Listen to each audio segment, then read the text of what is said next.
Provolone, and you are listening to 106.7 Wilmington's Big Talker.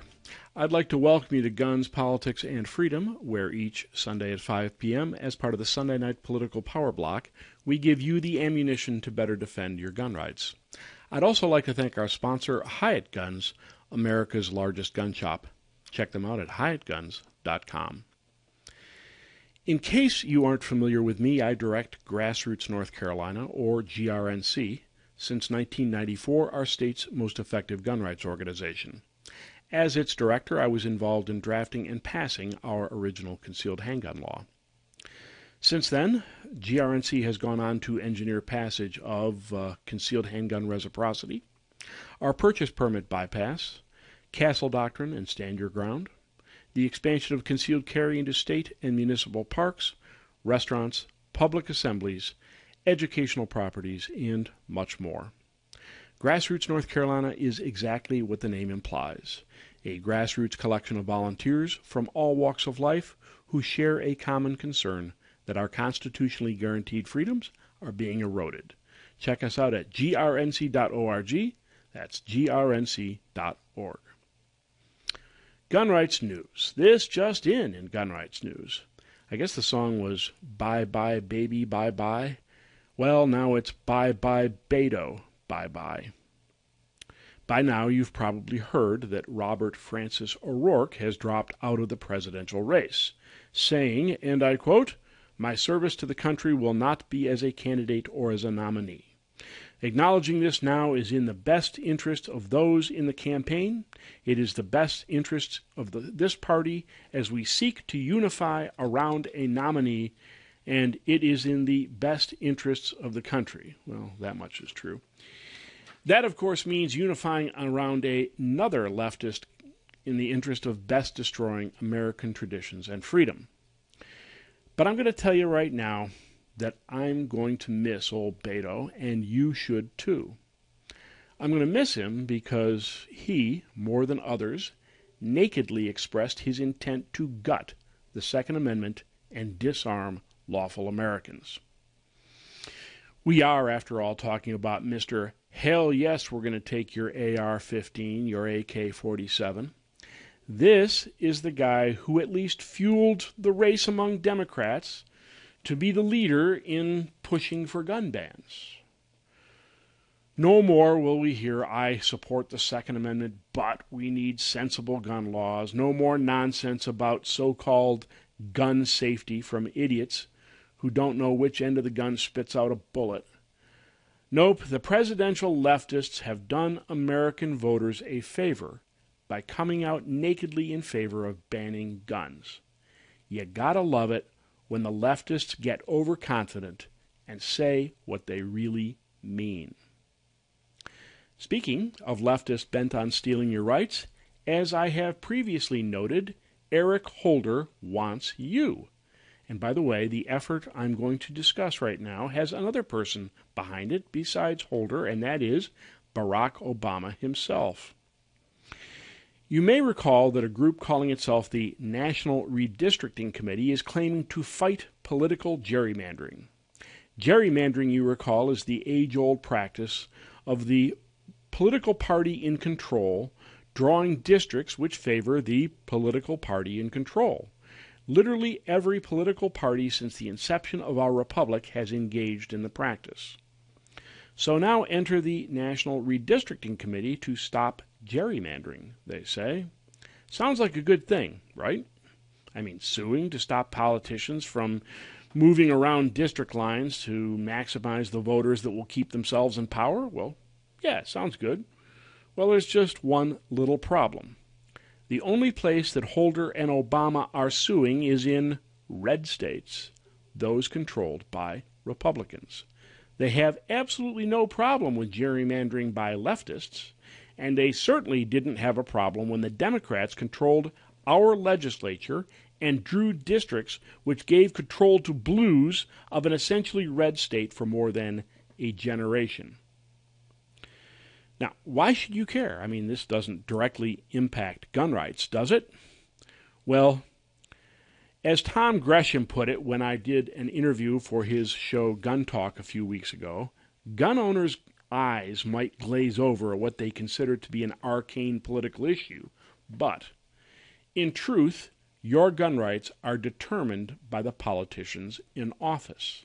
And if the politicians in office are anti-gun leftists, because Holder and Obama did a cute little trick they call sue till they're blue, yes, that's right, sue till they're blue, you are truly and deeply screwed.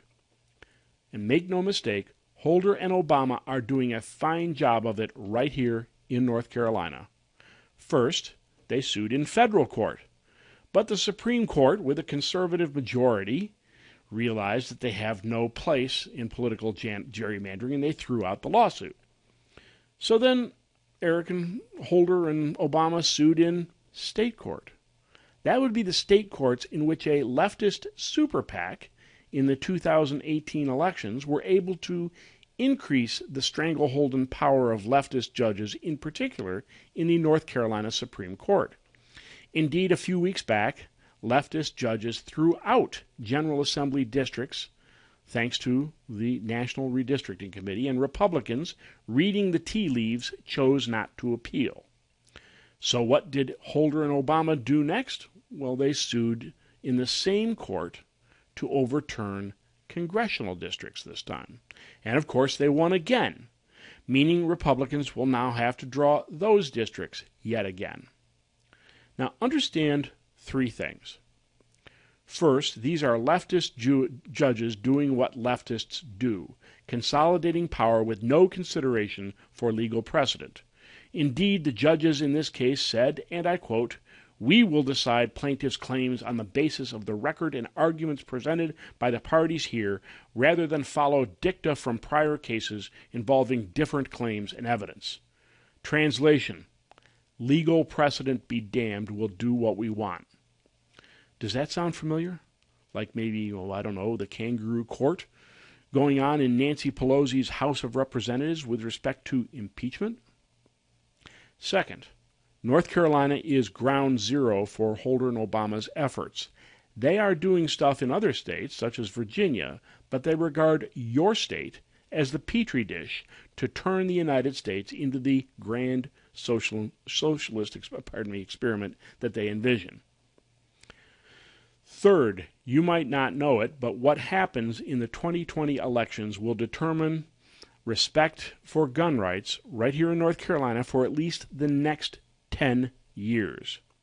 And that's because once the census comes out, and by the way, the left is also trying to control the census, but once the census comes out, whichever party controls the General Assembly will use the census numbers to determine districts for the next 10 years.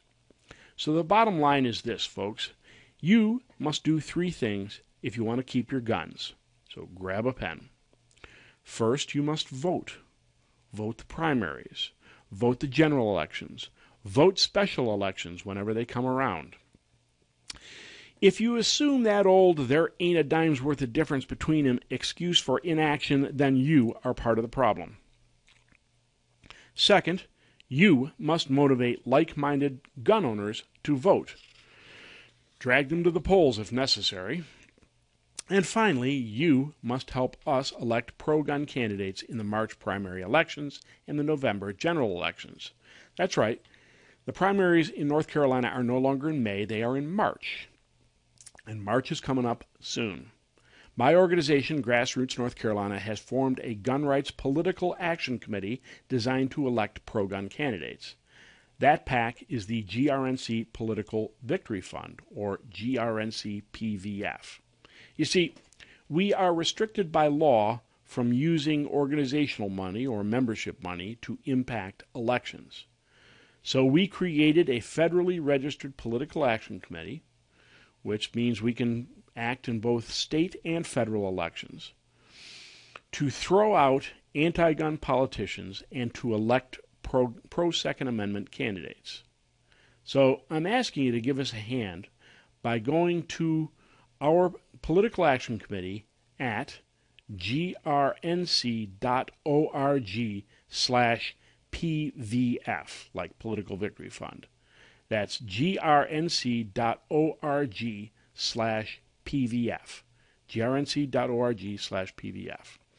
We need your help in stopping leftists from taking over our political system and ending the private ownership of firearms. If you need to, grab a pen and I will repeat it after the break. Right now, you are listening to Guns, Politics, and Freedom on Wilmington's Big Talker, 106.7, WilmingtonBigTalker.com.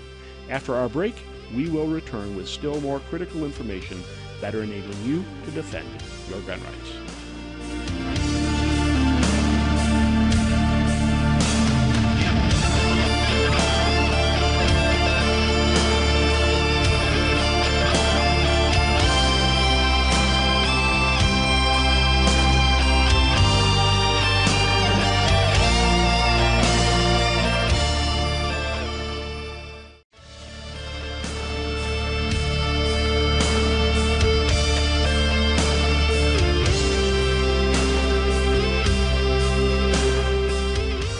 My name is Paul Blown. You are listening to Guns, Politics, and Freedom today on Wilmington's Big Talker, 106.7, WilmingtonBigTalker.com.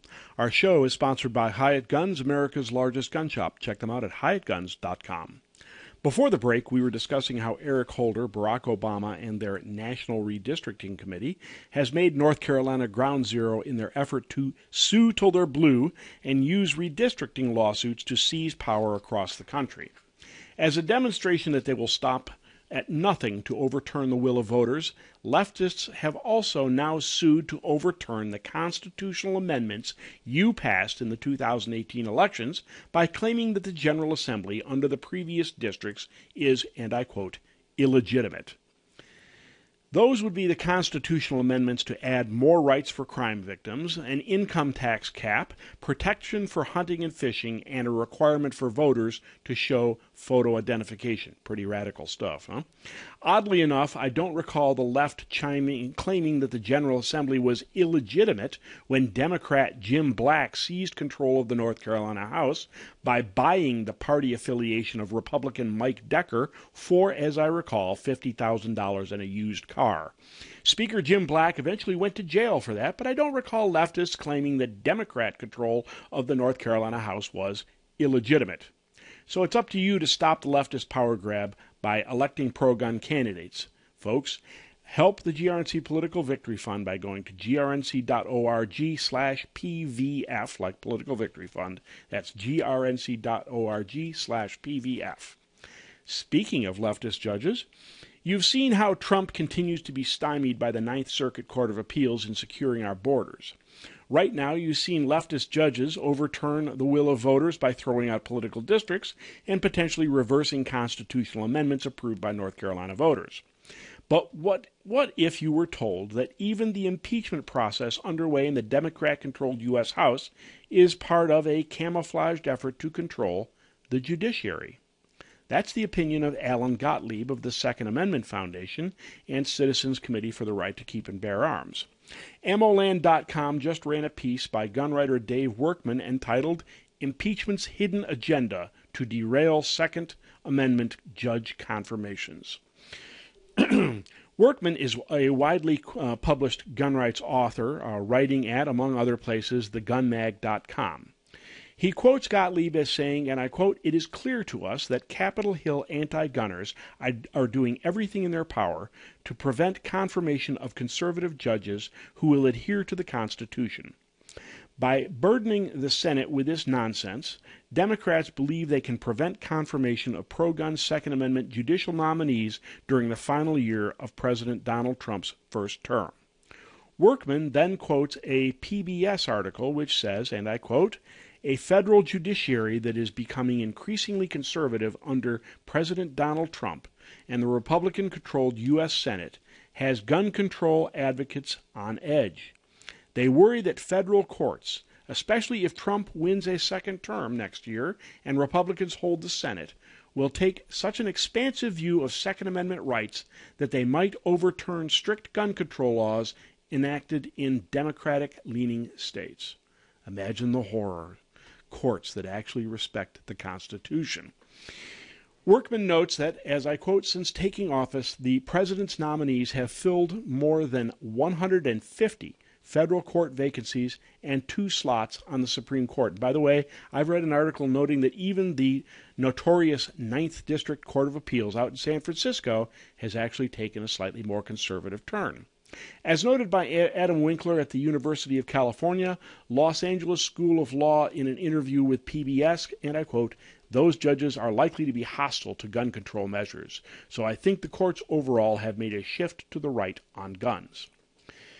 Demonstrating yet again that the left will go to any length to seize power, Workman reminds us that Senator Sheldon Whitehouse, Democrat of Rhode Island, and 4 of his Democrat cronies just a couple of months ago wrote an amicus brief for a case the Supreme Court has agreed to take, namely New York State Rifle and Pistol Association versus the City of New York, which could overturn the city's draconian handgun permit law.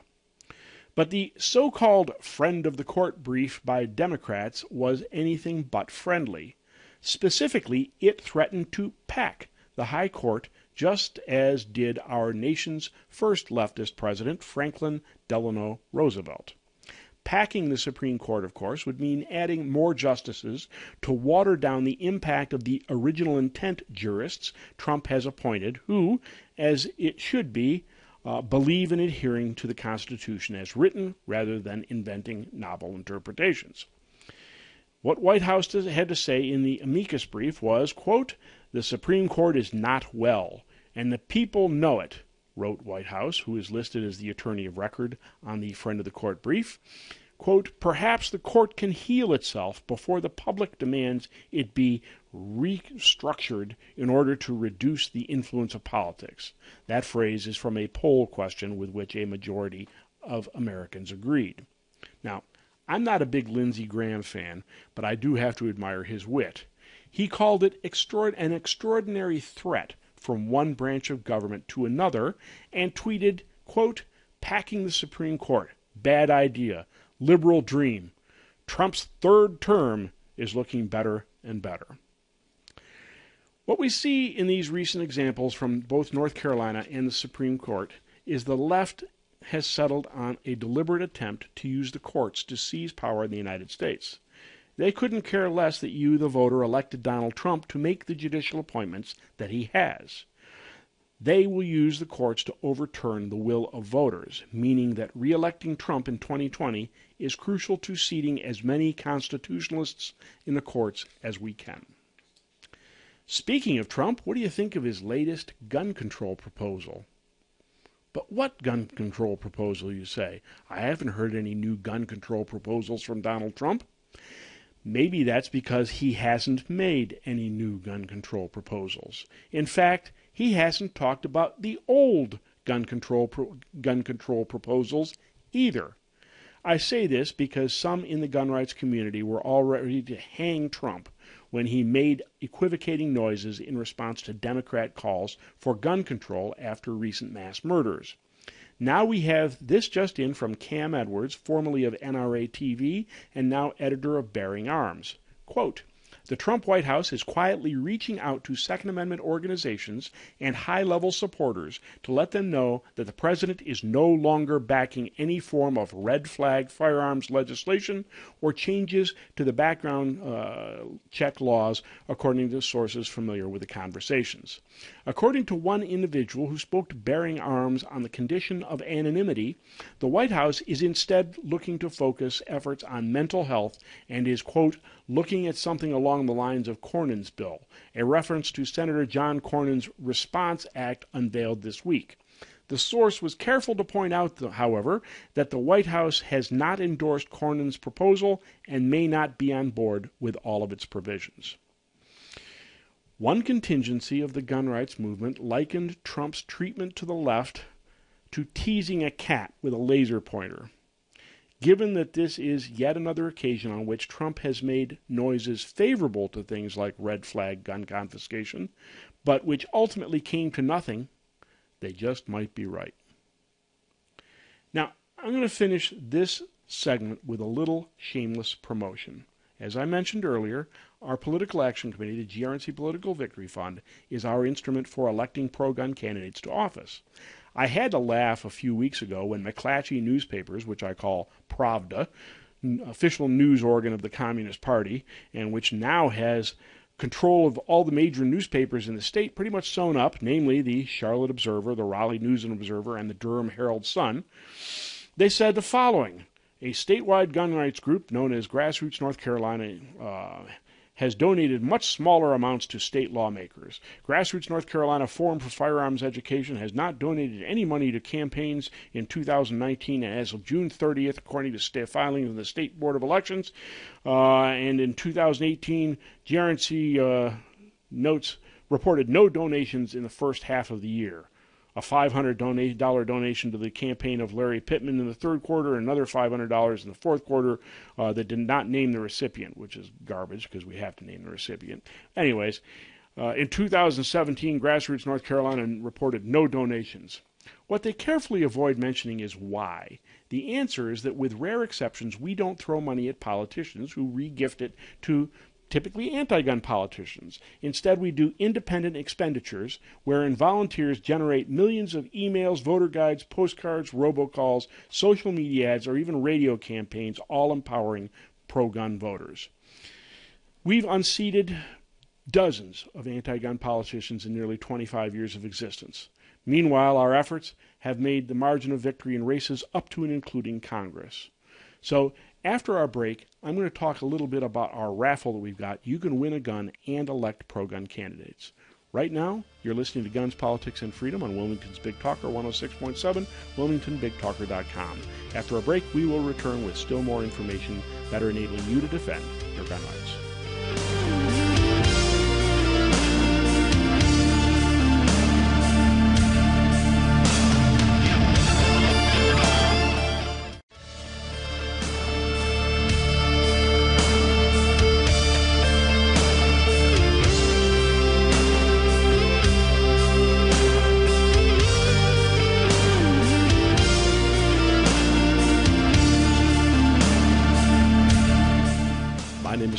You are listening to Guns, Politics, and Freedom today on Wilmington's Big Talker 106.7, WilmingtonBigTalker.com. Our show is sponsored by Hyatt Guns, America's largest gun shop. Check them out at HyattGuns.com. Now, before the break, I noted that you have an opportunity to not only elect pro-gun candidates, but to win a really cool gun by helping with a raffle on our GRNC Political Victory Fund. Thanks to Hyatt Guns of Charlotte, HyattGuns.com, the GRNC Political Victory Fund is raffling off an AR-15 pistol, specifically a Ruger AR-556 with all the bells and whistles, SBA-3 collapsing stabilizing brace, M-LOK forend, and Picatinny railed upper. This gun has all the advantages of a federally registered short-barreled rifle with none of the paperwork. Moreover, as second and third prizes, we have both a set of gun rights DVDs from Front Sight Training Institute and a 2-day AR-15 operators course at Blue Ridge Marksmanship in Burnsville, North Carolina, a $400 value. Kevin Dylas of Blue Ridge Marksmanship donated the course. My wife and I have now taken no less than 6 defensive firearms courses at Blue Ridge, and as somebody who has taken nearly 20 such courses at schools up to and including Thunder Ranch, I can say with certainty that Blue Ridge ranks among the best. Check them out at BlueRidgeMarksmanship.com. So help us elect pro-gun candidates and win a state-of-the-art AR-15 by going to grnc.org and clicking on the beautiful AR-15 pistol right there on the home page. grnc.org, again, grnc.org. Now, in wacky lefty news, you might not know it, but SpongeBob SquarePants is a racist. Yes-sirree, the Daily Wire recently ran a piece entitled, are you ready for it? SpongeBob SquarePants is a violent, racist colonizer, college professor says. And I quote, "Who lives in a pineapple under the sea? You know the answer. It's SpongeBob SquarePants, the iconic cartoon character loved by kids and adults alike, who on Friday turned 20 years old. The animated sponge spends his days getting into wacky adventures along with his buddies Patrick Starfish, Squidward Tentacles, and Mr. Krabs. And without speaking down to the children, the lovable, absorbent Square doles out some life lessons along the way. But A University of Washington professor thinks SpongeBob is violent and racist. Yes, seriously. Holly M. Barker has penned a piece entitled Unsettling SpongeBob and His Legacies of Violence on Bikini Bottom. In her abstract, the professor says, and I quote, "Billions of people around the globe are well acquainted with SpongeBob SquarePants and the antics of the title character and his friends in Bikini Bottom. By the same token, there is an absence of public discourse about the whitewashing of violent American military activities through SpongeBob's occupation and reclaiming of the bottom of Bikini Atoll's lagoon. SpongeBob SquarePants and his friends play a role in normalizing the settler colonial takings of indigenous lands, it's hard to even say, while erasing the ancestral Bikinian people from their non-fictional homeland," reads the abstract for Barker's piece. Barker's abstract asserts that SpongeBob has colonized Bikini Bottom, the underwater home to the lovable characters, and claims the cartoon is whitewashing the violent American military activities against natives in Pacific Islands, specifically the Bikini Atoll of the Marshall Islands, used by the U.S. military for nuclear testing. And you gotta hear this one. Quote, "This article exposes the complicity of popular culture in maintaining American military hegemonies in Oceania while amplifying the enduring indigeneity, there I said it, of the Marshallese people who maintain deeply spiritual and historical connections to land, even land they cannot occupy due to residual radiation contamination from U.S. nuclear weapons testing." Wow. Through a range of cultural practices, including language, song, and weaving, the article also considers the gendered violence of nuclear colonialism and the resilience of Marshallese women. Daily Wire goes on to explain the Bikini Atoll remains uninhabitable, and some conspiracy theorists claim the cast of SpongeBob SquarePants was mutated by the testing. Barker claims that as an American character allowed to live there, SpongeBob showed his privilege of not caring about the detonation of nuclear bombs. SpongeBob's presence on Bikini Bottom continues the violent and racist expulsion of indigenous peoples from their lands, and in this case their cosmos, that enables U.S. hegemonic powers to extend their military and colonial interests in the post-war era, she wrote. Barker says the children's show is full of gender bias as well, writing all of the main characters on the show are male. Sandy Cheeks, a squirrel that lives underwater with the aid of an old-fashioned diving suit, is of course a female, but Barker says she's just a token. In conclusion, Barker writes, "We should all be uncomfortable with a hamburger-loving American community's occupation of Bikini's lagoon, and the ways that it erodes every aspect of sovereignty." Wow.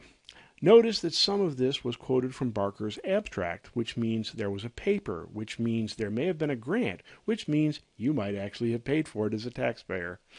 Yeah. In gun rights news, a funny thing happened in California last month when the BATFE, which sought to prosecute Joseph Rowe for illegally manufacturing AR-15s, quietly struck a deal and suspended prosecution. Rowe had been running a slick little operation in which he manufactured what were commonly called 80% lowers for AR-15s.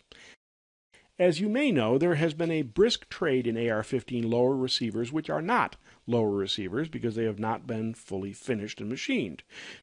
Typically, they still need to be drilled out and finished by light machining and the addition of internal parts.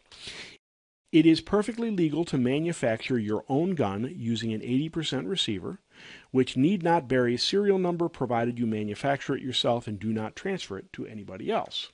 So Rowe would manufacture 80% lowers and then have people come in and pay him $1,000 for the privilege of pressing a single green button to start a CNC machine to finish the lower and eventually walk out with a fully finished AR-15. Understand that Rowe was quite open about all of this. He actually sent an unfinished lower to the ATF, which determined that it was in fact not a firearm. But later they repeatedly informed him that his little do-it-yourself factory was illegal. So Rowe shut down for a week. Then he apparently reopened with the wrinkle that people had to pay $25 to join his gun club so that he wouldn't be selling to the general public. So it seems that he eventually sold a gun to undercover agents who promptly arrested him. But interestingly, although the trial took only 4 days, the deliberation took over a year. And it seems that now, fully 5 years after arresting him, prosecutors quietly struck a deal because, according to CNN, and I quote, the judge in the case had issued a tentative order that, in the eyes of prosecutors, threatened to upend the decades-old Gun Control Act of 1968 and, quote, seriously undermine the ATF's ability to trace and regulate firearms nationwide. Whoops. At issue is what constitutes a receiver, the regulated and serial number part of any gun. An AR-15, unlike some other guns, does not have a single receiver, but rather an upper and a lower receiver, with the lower being the regulated part. Well, it seems that decades of sloppy rulemaking by the ATF might have finally caught up with him. Rowe's lawyers argued that he was not manufacturing a gun subject to ATF regulation because, under the U.S. Code of Federal Regulations, a firearm frame or receiver is defined as, quote, that part of a firearm which provides housing for the hammer, bolt, or breech lock and firing mechanism, and which is usually threaded at its forward point to receive the barrel. But an AR-15 lower receiver does not have a bolt or breech lock and is not threaded to receive the barrel. Whoops. So prosecutors cut a deal to avoid having a judge's order codified, which they say could impact the receiver for up to 90% of the firearms sold in America. To quote Scooby-Doo, ruh-roh. Now, before you go out and decide your AR-15 isn't a gun, or at least a gun the ATF can regulate, bear in mind a couple of things. First, the case was settled and therefore not binding precedent. And second, what we're talking about is not a law passed by Congress, but rather a regulation written by the ATF, which I presume they are busy rewriting as we speak. So, be careful. Anyways, we're going to take a short break. Right now you are listening to Guns, Politics, and Freedom on Wilmington's Big Talker, 106.7 WilmingtonBigTalker.com. After our break, we will return with the left's attempt to control your speech.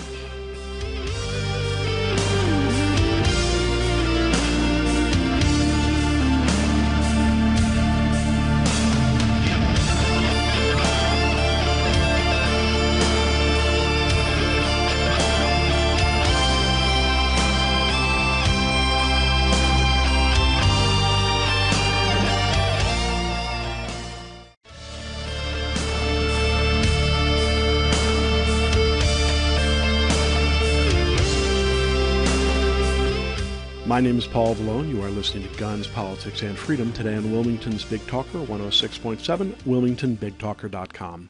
Our show is sponsored by Hyatt Guns, America's largest gun shop. Check them out at HyattGuns.com. Have you ever stopped to reflect on the things you used to be able to say but now can't? Being of a certain age myself, I can think of dozens of examples of words, phrases, and descriptions commonly used at one time which are now no longer acceptable. Admittedly, some of these words were rude, crude, lewd, and socially unacceptable, but to those descriptions you may now add banned. And no leftist identity group has been more successful at controlling language than the gay rights movement. If you haven't heard comedian Dave Chappelle's latest stand-up piece, which I believe is called Sticks and Stones on Netflix, you should. At least if you're not offended by language and Chappelle's highly successful effort to be as offensive as possible. And by the way, we should note that this black stand-up comedian is pro-Second Amendment, having recently said, and I quote, "The First Amendment is first for a reason. The Second Amendment is just in case the first one doesn't work out." Chappelle also refers to the gay movement as alphabet people. So just for grins, I looked up alphabet people in the online Urban Dictionary, and here is what I found. And I quote, an encompassing and easier means to address the non-heterosexual people who are among the, ready, LGBTQIAPK crowd. That would be lesbian, gay, bisexual, transgender, queer, intersexual, asexual, pansexual, and kinkiness. Kinkiness is a gender now. Interesting. I say again, LGBTQIAPK. This is where we are now, folks. They started with hate speech by condemning hate speech and in some places banning it. Now this is a phrase, hate speech, which has unfortunately crept into every nook and cranny of our society. Then they went to hate crimes. By now, of course, they're not just content with banning words anymore. The left is now dictating the language you must use. Not that that's a novel concept. Communist dictatorships have used it for generations. No, it's just new here. And most recently, the alphabet people have begun pushing legislation stipulating that you must refer to them by their preferred gender pronoun. Gender pronouns like sie, zim, zer, and a bunch of others. Those are examples of the pronouns they want to legislate that you must use in referring to them. But Toronto Professor Jordan Peterson refuses, and he is making quite a stir. In fact, Fox News' Tucker Carlson called Peterson, and I quote, the left's new enemy, public enemy number one, and says they are on a mission to destroy him. And by the way, in putting this segment together, I think I found a new hero. Anybody that can tick off the left more than I can is definitely my hero. Anyways, if you think this just applies to Canada, understand that in his excellent YouTube videos, Peterson cites gender speech codes at the University of Michigan and the 31, yes, 31 protected gender identities in the city of New York. 31, who knew? Anyway, AmmoLand.com just published a piece from David Limbaugh entitled The Totalitarian American Left. He says, in part, and I quote, the left is becoming more unapologetically totalitarian every day. Every freedom-loving American should be alarmed. From hounding conservatives out of restaurants, to spitting on Trump supporters at rallies, from firing employees for politically incorrect statements, to fining people for misgendering a person, the left is on a path toward absolutism. Even some former and current leftists have recognized this intolerant trend and broken from their colleagues, lamenting their intolerance of opposing ideas and disturbing mission to suppress dissenting opinion. Just the other day, 3 incidents typifying the left's authoritarianism popped out at me as I was surveying the morning news. The Federalist reported that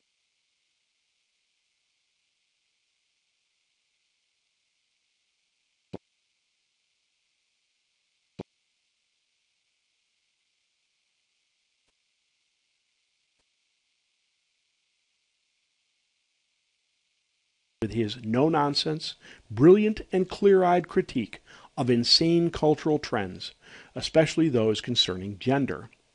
Peterson's book, 12 Rules for Life, is wildly popular, and there are countless viral videos featuring his encounters with various leftist interviewers, panelists, and audio members who have tried and failed to entrap him on a number of issues and been reduced, in every case, to blundering, ineffectual bullies.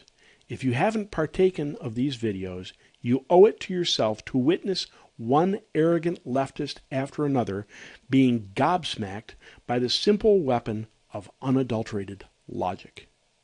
These videos are irresistibly contagious and eminently satisfying for those longing to see intellectually defenseless, virtue-signaling finger-waggers, that's a mouthful, brought to their knees through the medium of polite debate.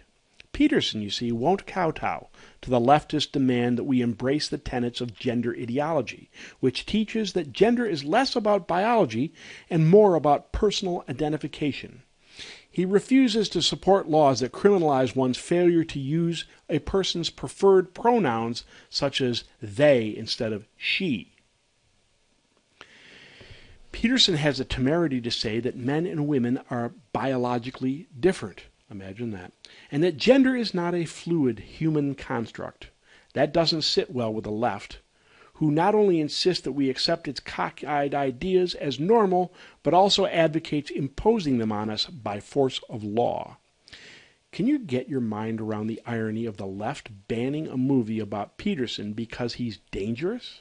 Who is more dangerous? A person who peaceably expresses an opinion that happens to be supported by thousands of years of human experience and common sense, not to mention, I guess, human biology, I don't know, or those who try to ban his voice or even a movie about it. This is 1984 level scary, and it's getting worse by the hour. On what possible grounds is the left arguing that Peterson's views are dangerous? He doesn't advocate violence. He isn't a rabble-rouser or a revolutionary. He simply states that his opinion instead of genuflecting to the despotic left.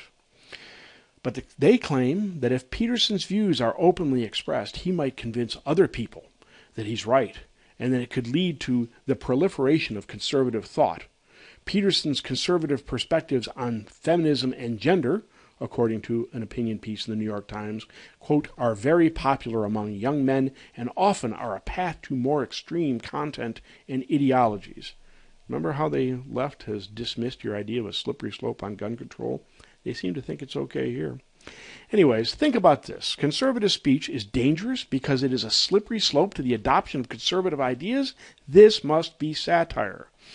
Do these clueless cranks know how ridiculous they sound? Again, who is more extreme and dangerous? Jordan Peterson, who advocates the silencing of no one and expresses mainstream opinions, or leftists who are actively trying to censor Peterson? Please don't make the reckless mistake of dismissing this crusade against Peterson as exceptional. This is the left's pattern, and it is becoming more aggressive all the time. Limbaugh then goes on to cite as other examples Kamala Harris's push to suspend Trump's Twitter account, and also Beto O'Rourke, who wanted to suspend the tax-exempt status of churches that don't respect LGBT issues, but I won't belabor those. He goes on to say, I found these examples in 15 minutes of reading this week. They are everywhere. America is founded on the idea of claiming and preserving our God-given liberties. The illiberal left, which believes our rights and freedoms come from government, is hell-bent on destroying our liberties and forcibly imposing its thoughts and ideas on all of us. In closing, I would note that in one of Peterson's videos, a leftist alphabet professor insists that Peterson should support laws regulating gender pronouns in the interest of, quote, kindness. Peterson's response is instructive for us all, not just in terms of gender pronouns, but in the attempt by the left to control everything we say and do. Peterson replied, and I quote, kindness is the excuse that social justice warriors use when they want to exercise control over what other people say and think. My name is Paul Vallone. You've been listening to Guns, Politics, and Freedom on Wilmington's Big Talker, 106.7, WilmingtonBigTalker.com, where each Sunday at 5 p.m. as part of the Sunday Night Political Power Block, we give you the ammunition to better defend your gun rights. See you next Sunday at 5.